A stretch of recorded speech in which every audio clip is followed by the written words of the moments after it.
If you are frustrated with the people you are working with, it's because you are lacking in setting expectations up front.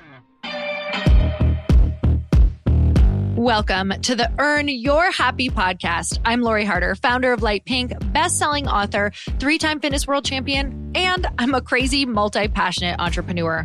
My journey has taken me everywhere, from being a broke waitress, barista, retail associate, and personal trainer with massive anxiety and no belief in myself, to later becoming a multi-millionaire in love with my life. In 2007, my husband and I lost everything. We found ourselves hundreds of thousands of dollars in debt at rock bottom. We had no ideas and I had no education to fall back on.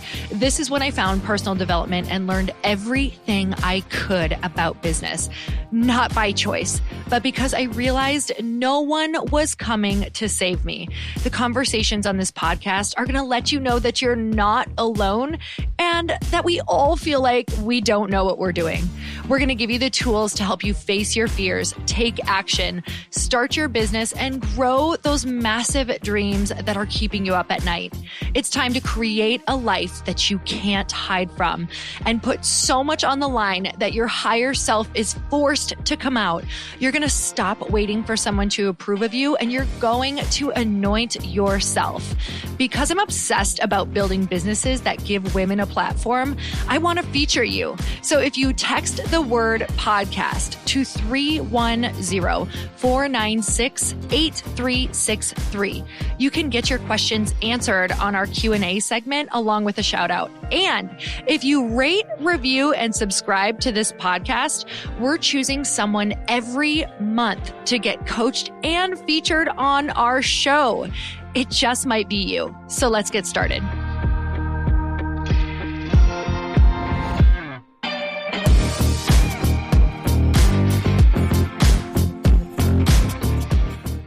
Hey everyone, welcome back to the show. We are doing another episode of Behind the Scenes of Building a Business. I have my marvelous, magnificent, wonderful co-host with me, Lauren Poolman, who is also my chief of staff, the queen of operations. You guys, we are so excited to chat with you this week because last week we kind of gave you the overall view and we went down a lot of different rabbit holes, kind of what it looks like, what it's felt like to start Lite Pink. And this week we want to kind of hone in on expectations because we're going to start after we lay this foundation for this podcast.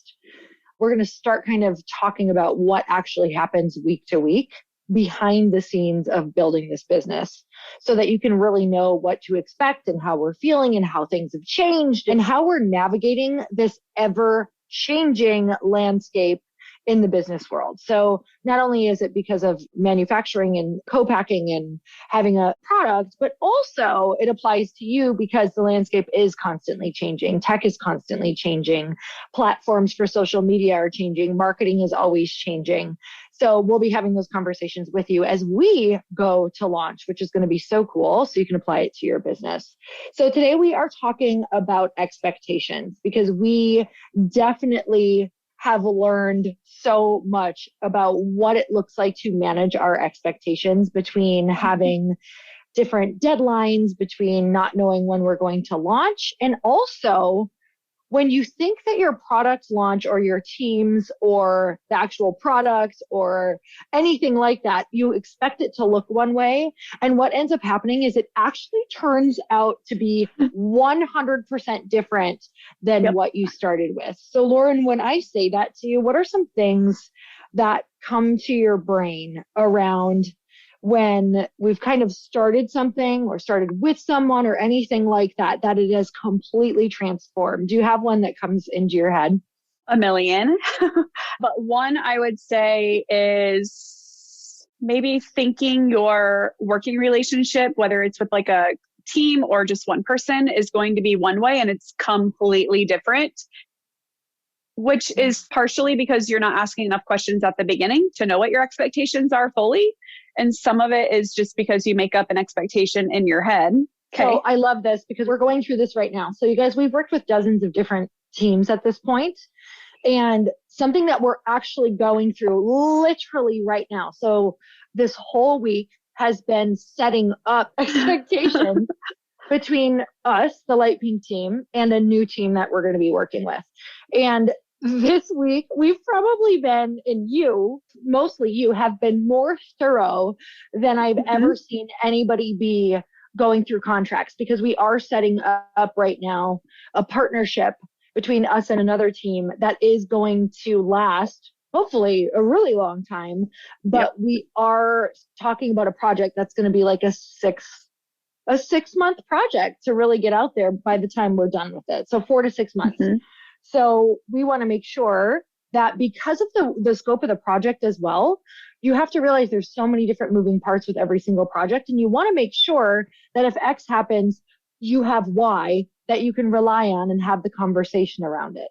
So that's really what we're talking about here. So I want to talk about that. When you have gotten a contract, what are some of the things that you're looking at to like build in some expectations? What are some things that you're looking for to make sure we have talking points around it so that things aren't weird later? So one thing, especially with this one, is timeline and even specific dates. So getting all of those right from the get-go is huge. So we're all set up for success going forward. There's not going to be an extra delay of maybe a month because we're like, oh, this doesn't match our schedule, or, oh, we need to change this date.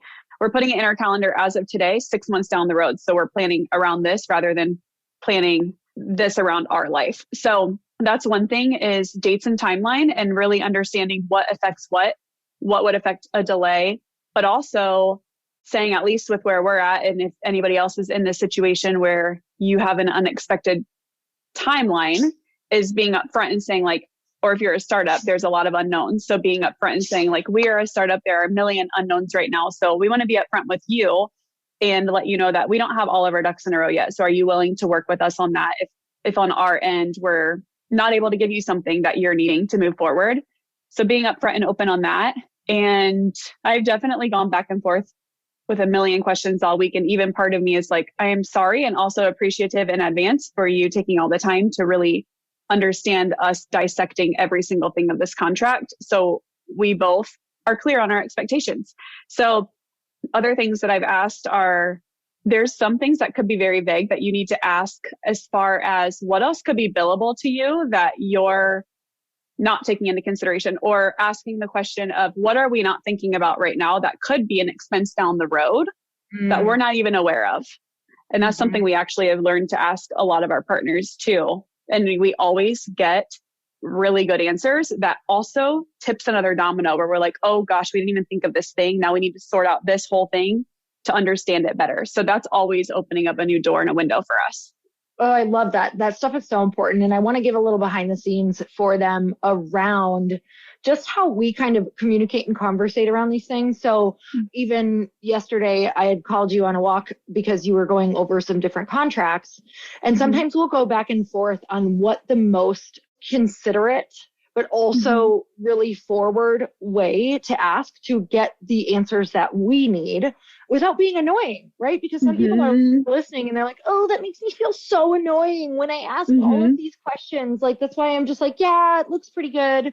But when we've done that in the past, we end up with a big headache later, taking ourselves out of it. And to be honest with you, you don't know what to ask until things go wrong. I don't think there's any way to know how to truly exactly know what to ask. And hopefully this podcast will also help you learn what to start asking. But that's how we've learned. We've learned by trial and error of, oh, yeah, we didn't know that there could be these extra things because we just thought that everything was going to be in scope for this project that we needed, but we didn't realize that this page was left out or this thing was left out. So with that said, we'll be on a call and kind of go back and forth with, okay, let's for sure make sure they understand that we're just being thorough. We're not like second guessing their work. We're being thorough because we want this. We want us to be set up for a successful working relationship. So we'll go back and forth kind of like on how we want to word that email so that it can't be taken wrong. And, you know, be like, okay, we don't want it to sound like we're apologizing for doing this because it's very important, but we also want them to know we understand that maybe not all of their clients are this thorough, but that this is because we really value the relationship, and we want to make sure that we're set up for success. So I love that. Okay. So expectations around, let's talk about this with timeline, because not necessarily is this going to affect a lot of people in the service-based industry, but actually it might, depending on the type of teams they work with. And to be honest with you, so this was what was brought up for me working with this new team and getting this all in place. I was like, I've never worked with a team who has the dates so dialed in. Like if we don't have something to them on this date, because we have the whole project laid out, then we would pay like an extra $50 to go over this. Now, at first, per day, I'm not going to lie, my feathers were a little bit like, how am I going to know if I could get it in? Like, what if things come up in this company where we'll be busy all day long, right? And we're like, we can't get to it. What if we can't get it on this date? And I was like, okay. But also, this is amazing because they have a timeline. They're respecting that timeline. They're getting it in. They're respecting their other clients. They are also treating their other clients like this, which means their other clients' work won't trickle into ours and affect us. So we will like, it gave me this moment of like, oh, I only want to work with teams like this. This is what I want. So it's funny how the things that could maybe ruffle us a little bit are actually the things that we want in a team. So, you know, I think there's a lot of people out there who maybe are working with a new web team. Maybe you're getting to your next level. And for the first time, you're kind of like working with these teams who seem a little rigid or who seem a little like, nope, this is how it's done. And this is what works for our team. And that's something that now I have so learned to respect because we had these conversations. It's like, okay, this was all the conversation we had before the contract was even signed, is like, what works best for your team? How does your team work? What is our communication going to look like? Do we not text? Do we use Slack? Do we use email? Do we not text after? Like, they do not take work after certain hours, you know, and that's great because it's like wonderful. We know our expectations. We know our boundaries. So how about you? What did that do for you?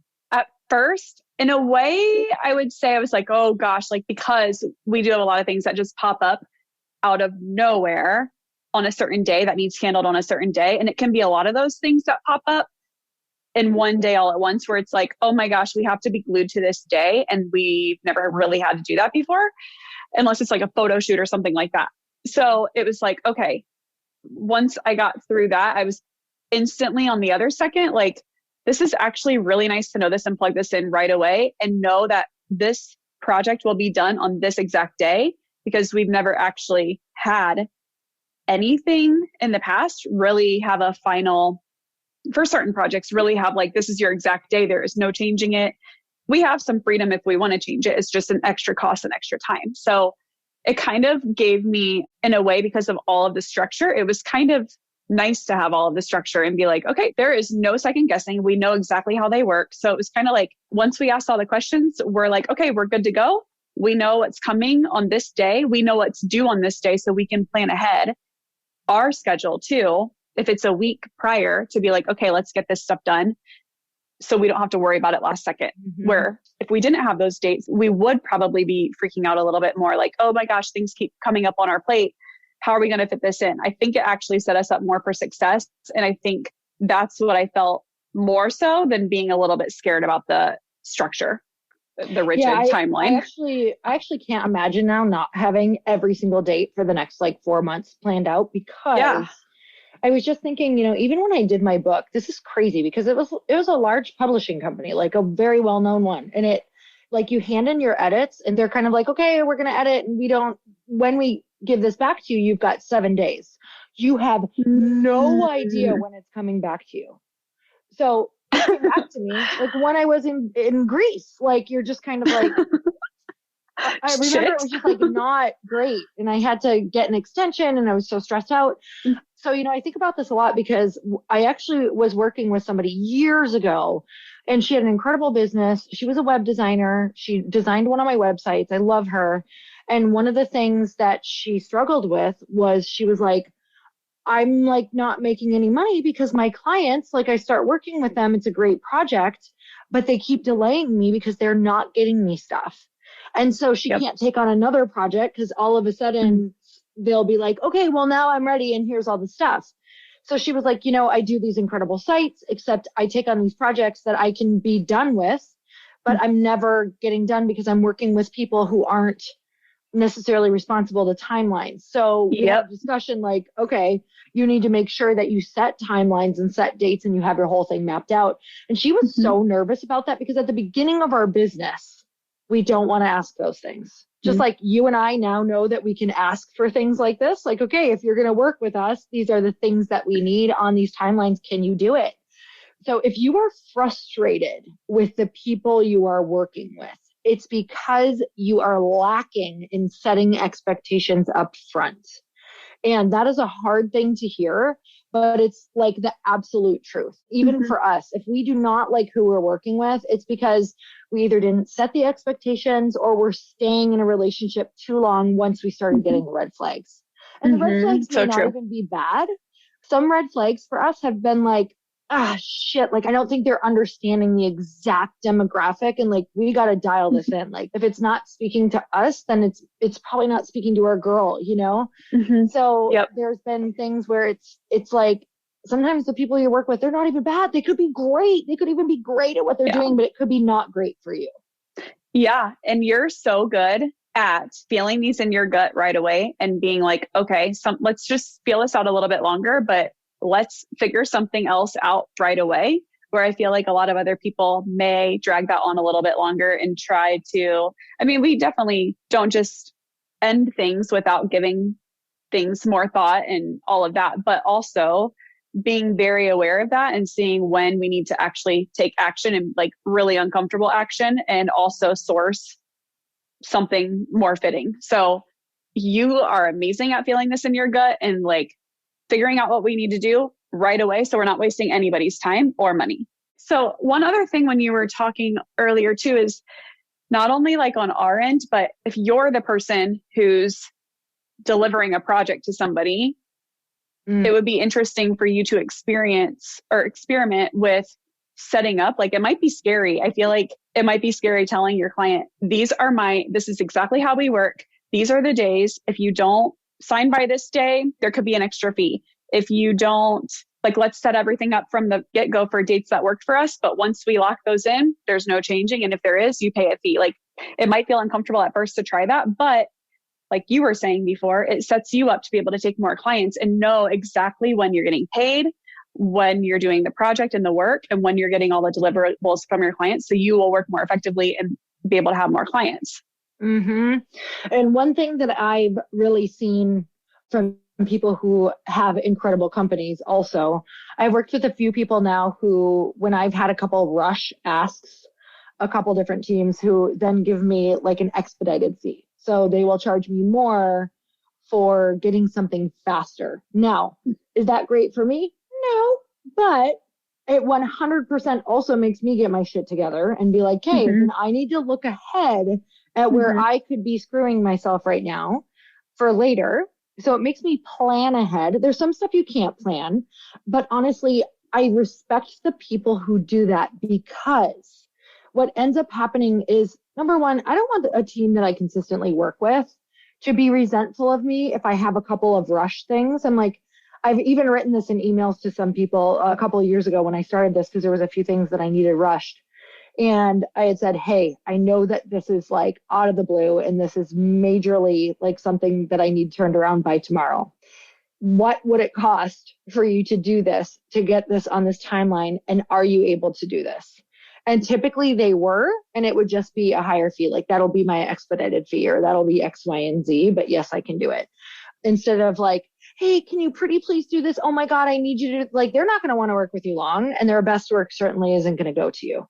And they might break up with you. At least give them that option if you are asking for something huge. Now, once in a while, there's tiny little things where maybe it's like, could you send this email that's already in existence? Like, if you have this contract, do you mind digging it up and giving that? Like those little things, those are like, I feel like those are just natural things that occur. So you don't need to be like, hey, what's the fee for you to send me this, today? Like you don't need to do that stuff.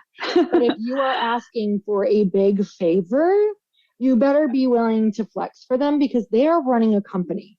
And I don't want to work with a company who doesn't respect their people because that means they're also asking their people to do something that is on top of what the people are already working on. So yeah, they'll want to continue working with you too if we're willing to acknowledge what they're going through. Like, hey, I understand you already have a lot of work on your plate, but you can totally say no, but here's what I'm willing to do if you're able to do this for me. I would love to choose you over somebody else. So I totally am on board with that as well. You get better work delivered. And like for you, like if somebody asks you nicely, you're way more likely to be like, absolutely. You know what I mean? Yeah. So let's talk about real quick, just timelines, and then we'll wrap up. So you and I have been on an eternal wait of, we thought we were going to launch last year, and now we thought we were going to launch last fall. Then we thought we were going to launch. We'll talk about that in a minute, how that's a total blessing that we didn't. And then we thought we were going to launch in the spring. Then we thought we were going to hit, July. And now we're like, okay, we think we're going to launch in September. And some people are like, what the actual hell is happening there? Because we've literally had our Instagram out. Well, we worked in a different way though with Lite Pink. So with Lite Pink, because this is such a social brand and we wanted our audience to be such a huge part of it and for women to come along on the journey. We started the Instagram the second we had an idea, where most people don't start the Instagram until you're like a couple months out from launch. For us, it's been like genius having the Instagram out because so many people know about it and they're going to like be so primed for this brand, and they've helped us so much and they've been along the journey and they can tell the story and they're just like a piece of it.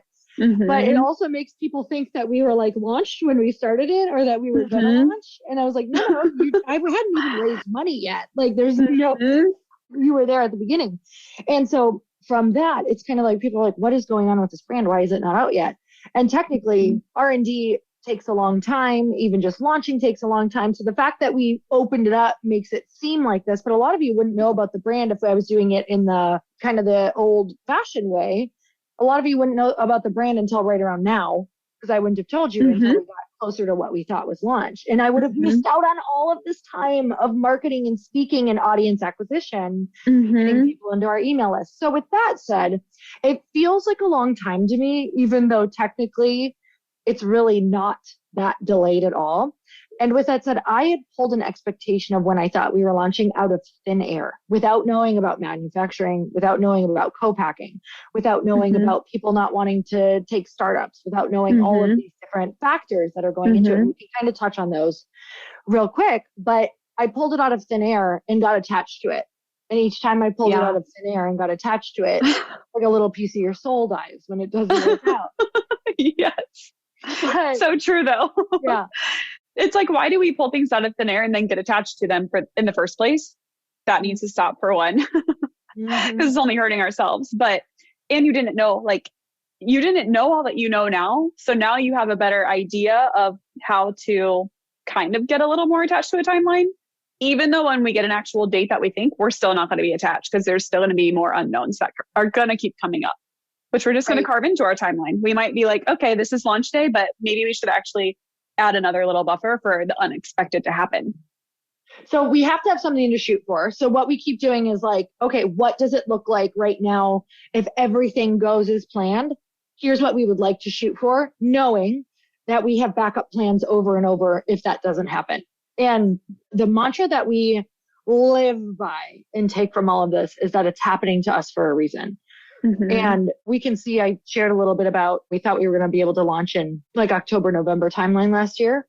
Holy hell, if that would have happened, we would have totally screwed ourselves. Number one, we are like in the middle of the coolest rebrand I've ever seen in my life. It is like the dream elevated brand that we've always wanted.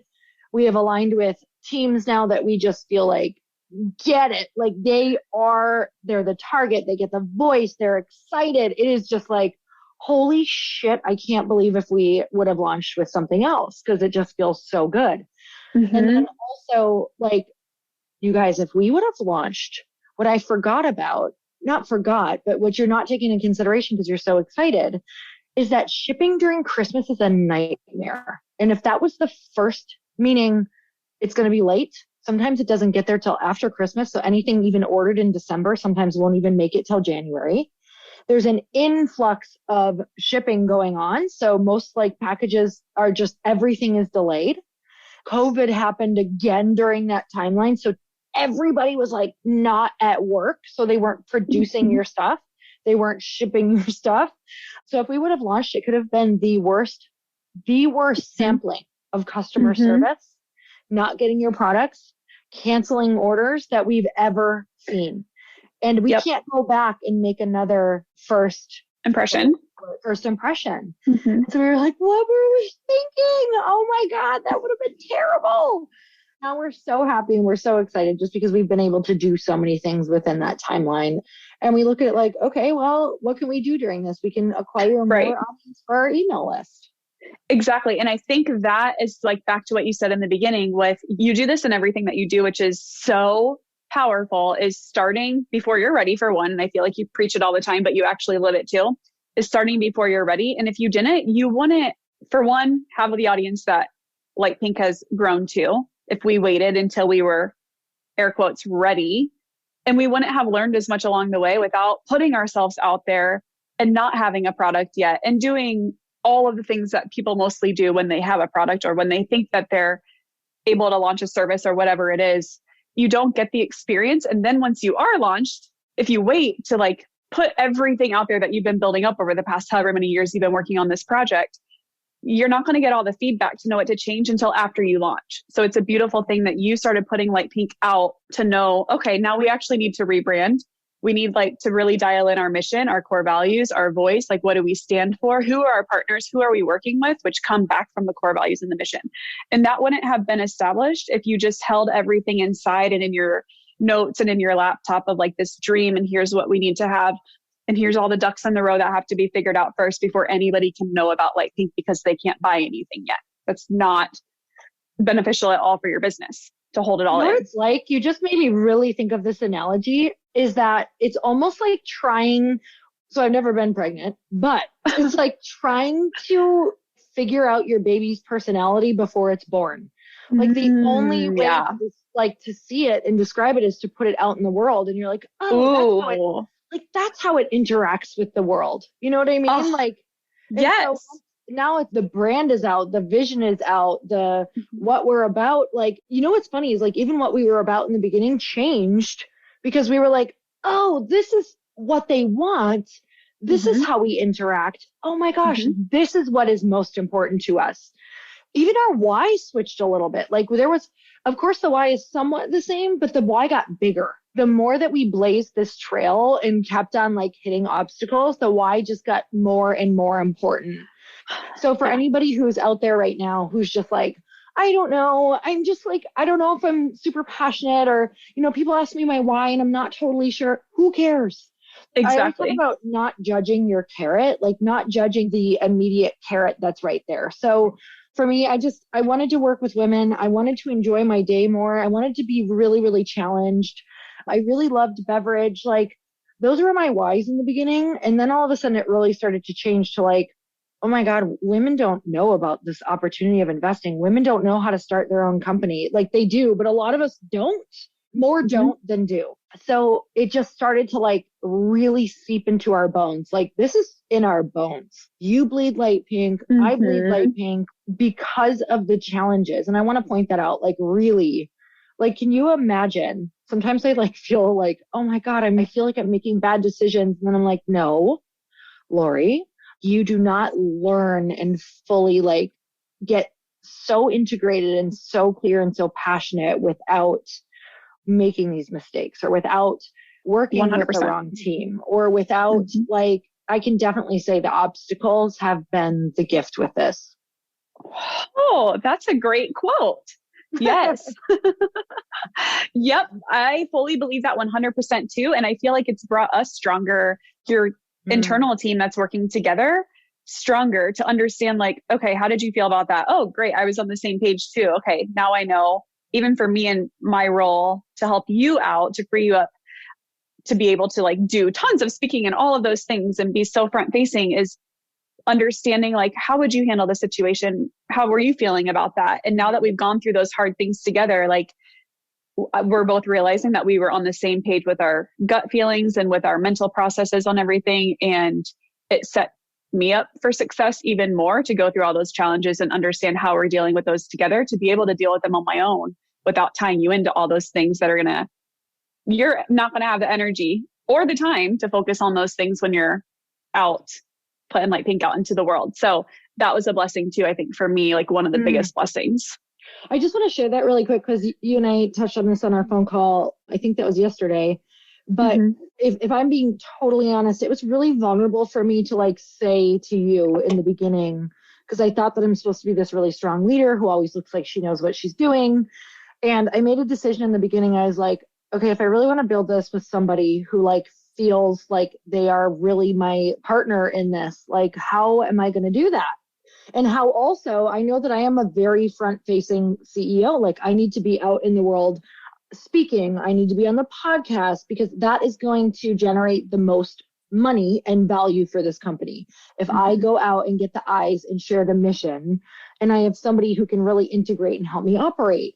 So with that said, I was like, oh my gosh, if they're going to need to know the heart and soul and how these conversations are meant to be had, because there's a lot of hard conversations. Whether it's contracts or whether it's working with different things, every day is a hard conversation. And that shouldn't make anyone scared. It should just make you realize that like you're going to get really good. You're going to get really good. They're not going to feel hard because Lauren, I guarantee you don't even think twice about some of them. You're just like, so true. Ready for them and you do it. Yeah. Like, so in the beginning, I was like, I'm going to have to like say, this is hard. Okay, this conversation is tough. How do we maintain this relationship? Because we do care about them, but how do we either say what we need or get what we know we really want with this company and not settle? Or how do we break this off knowing that it's not the right direction anymore? Or we've had a team where we're like, we're not getting the work that was promised in the very beginning. And the second we both realized that, so funny, I looked at you after one of the phone calls and I said to her, I go, so can you tell me like what we're getting from these particular people? And you were like, I have no idea. I was like, okay, great. We're going to end this. So yeah, so there's that.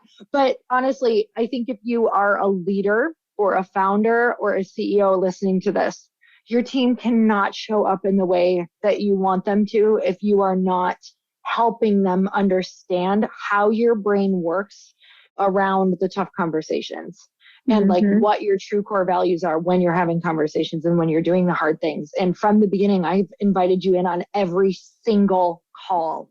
And now I can go and know that if something happened to me for a month, you would be 100% great. So I'm so grateful. And you guys, I hope that these conversations help you. I hope that they help you kind of see the inside of what it looks like and just decisions. Like for some people that might sound scary and really vulnerable to be that type of leader, but I actually think your team will want to work more for you if you show that you're an actual human and what it really looks like. Yep. Oh, that's so true. Because there were so many conversations too, where you're like, you just got a huge punch in the gut. And I'm feeling those punches in the gut now because I'm so attached to the company as much as you are. I feel like, oh my gosh, when you were in those calls that I was in on too, that you invited me in on, that were like hard calls, and you were speechless and also trying to like hold everything together to show up and be this strong leader. It was more powerful to like really see and hear you out on like what you were actually feeling and thinking, because that sets me up more for success as well, to be like, okay, let me process it like this way. Let me actually talk to you if I need to about it. Or if you have something hard, like we at least have each other to talk to and understand and figure out what needs to happen next. But if you were too in your head about being this certain way as a leader and showing up a certain way and being strong and not letting anybody see you in a vulnerable state or be on a really, really hard call that you had no idea what to do next, would have not set me up for success at all to the level that I feel like I am now, because you opened the door to those vulnerable situations. So that's super powerful for any leader to hear as well. That makes me so happy just to hear that from you. So that it sets you up to make you feel like you know how to respond. And you also know like it's okay to kind of crumble for a moment if it's upsetting. Yeah. And then you literally give yourself a minute, you talk about it, and then you go to a solution.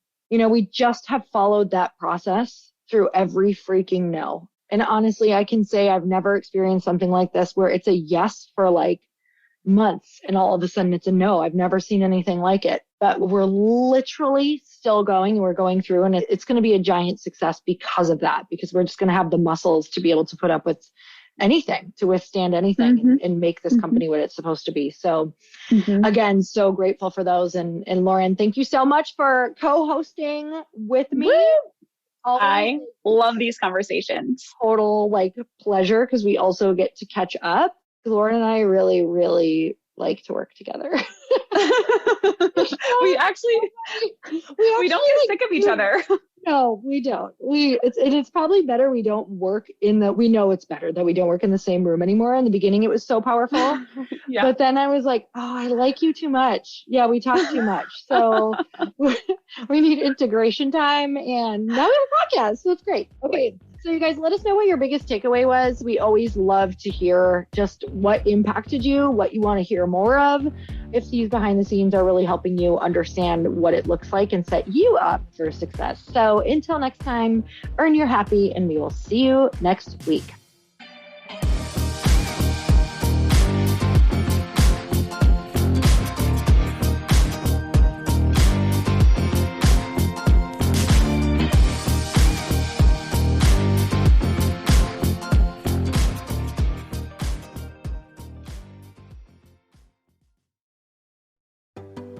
Hey, do you know what the big secret is this year? And it shouldn't be a secret because this should be your biggest focus. It is building your community. I am always working on building and nurturing my community, and everyone is talking about the power of community. Without an online community, you just cannot grow organically or create a real movement, which is what I know that we're all after. And you can build trust or monetize your audience. When you get community right, not only does your audience grow faster, but so do your sales. But where's everybody going to be managing their communities these days? And a lot of online entrepreneurs and thought leaders are turning to Circle.so. Circle is an all-in-one community platform. It lets you host content and create discussions, live streams, group chats, and memberships all under your own brand. And what's so cool about Circle.so is that you don't even need a website or Facebook group. Instead, Circle lets you build your own community site where you can host content and manage your members. You can even create locked and unlocked content spaces, groups, and classes. How freaking cool is that? You can put your content behind a paywall too, and you can charge different amounts of money for different spaces on your community site. Circle.so is famously easy to use, and it has a free 14-day trial for you, so you can go check it out, see if you like it, see if you love all the options. Just go to Circle.so. Go check it out right now, you guys. Imagine being able to manage your community, start group chats and live classes, and accept payments all in one place. Kind of mind-blowing since this is usually spread all over the place. You have to log into so many different things. If this is the year to capture, organize, and monetize your community, head over to Circle.so. You can get a free trial and start building your online community right now. Just go to Circle.so. You guys, you get the 14-day free trial. So just go and see if it's for you. It's going to streamline everything and make your life so much easier. It's so freaking cool.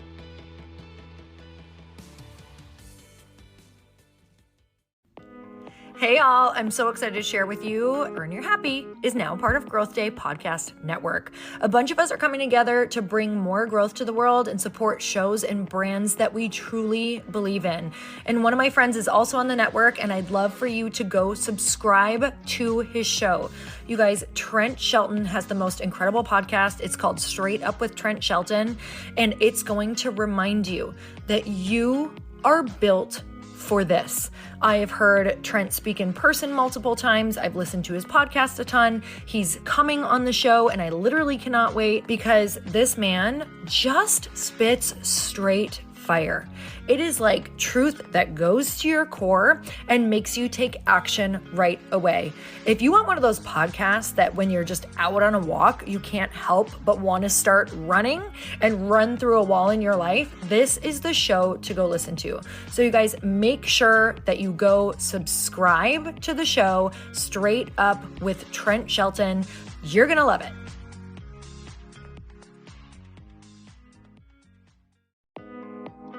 Hey, thanks for listening to the podcast. And I want to make sure that you have my phone number, and I'm not kidding.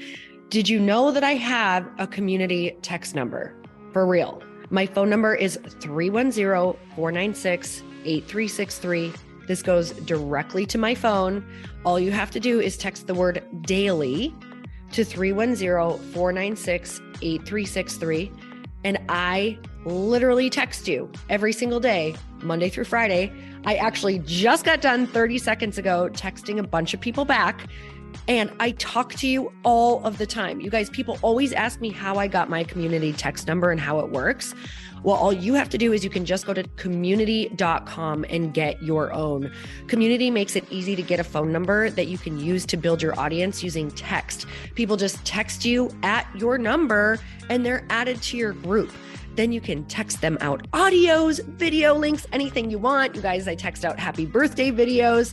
I love to send podcast links, thoughts about life, book recommendations, different events that I'm doing in the local area. Texting gets me out of the noise of social media and directly into your hand. And now you can start texting your people too. Just go to community.com to get your phone number. They give you a 10-digit real phone number, not those weird short codes that look like spam, but it's more than a phone number. Your new number comes with an inbox for SMS and texting. This means you can actually manage your text list from your computer and an app on your phone. You can schedule text to send at certain times and to certain groups. You can even set up auto replies or let your assistant or customer service team answer your text messages via Community's awesome dashboard. Just go to community.com and ask for a free demo. They'll show you how it works and get you your number. It's time to start texting your audience versus just posting on social media. Everyone uses Community for that. So go check them out at community.com. I can tell you it's not just great for communicating with my audience, but Chris and I use Community and our texts to also sell out our launches. I'm telling you, you get such an incredible response because you really are creating a true, deep sense of community.